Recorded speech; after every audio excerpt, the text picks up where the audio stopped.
দেখতেই পাচ্ছ cute cute দুটো বাচ্চা আমার এলাকায় এসছে, এলাকায় বলতে গলিতে।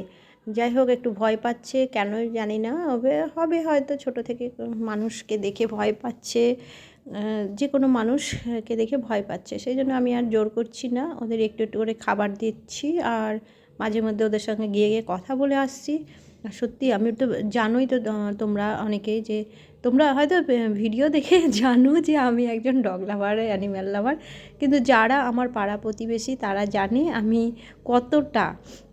এটা বলার কিছু নাই, এখানে আমাকে সবাই ওদের মা বলেই সবাই জানে। আর স্ট্রিট ডগ, অবশ্যই স্ট্রিট ডগদের যদি কোনো সমস্যা হয় আমার এলাকায় সঙ্গে সঙ্গে আমাকে ডাকে, সে অ্যাক্সিডেন্ট হোক আর বা অসুস্থ হোক। কারণ সেরকম একটা ভালোবাসার জায়গায় আমি আছি, আমার খুব ভালো লাগে। এটা আমি আজকে তোমাদের মাধ্যমে মানে ভিডিওর মাধ্যমে বললাম, যদিও আমি বলতে চাই না।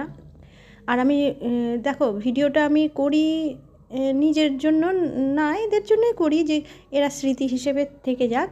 আর আমি যেহেতু নিজে একাই ভিডিওটা করি, মানুষের তো অনেক কিছু ইচ্ছে আছে, তো ইচ্ছেটা ছোটোবেলা থেকেই আছে এদের জন্য কিছু করা। এখন একটু করতে পারি, এদেরকে ভালোবাসতে পারি, একটুই বেশি ভালোবাসতে পারি না, আরও বেশি ভালোবাসার ইচ্ছে আছে। তাই ভিডিওটা আমি নিজেই করি।